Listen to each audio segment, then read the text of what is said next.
என் பையனை சிலம்புன்னு கூப்பிடக்குள்ளேயே என்னமோ அரும்பு பூக்கிற மாதிரி இருக்கும். அப்படியே தை மாசத்து கரும்பு தோட்டத்தையே கடிச்சு சாப்பிட சிலம்பு, அப்படி கரும்பு சாப்பிட்ற மாதிரி சிலம்புன்னு அப்படி தமிழை சொல்லி சொல்லி வளர்த்தவன் சார். அதாவது எல்லாரும் எத்திராஜிங்க, எல்லாரும் பையனை பொத்தி பொத்தி வளர்ப்பாங்க. நான் என் பையனை பொத்தி பொத்தி வளர்த்ததே இல்லை.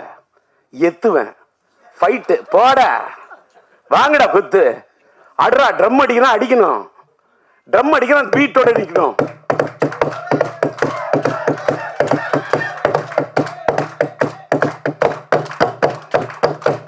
கை தட்டணும், தட்டினா வலிக்க கூடாது.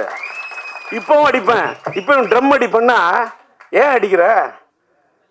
ட்ரம்மு தான் அடிப்பேன், தம் அடிக்க மாட்டேன். தம் அடிக்காம இருந்ததுனால தான் டம் பிடிச்சு நின்று பேசுறேன். வெளியில சில யூடியூப்ல டிஆரால அவர் பேச முடியாது, அவருக்கு முடியல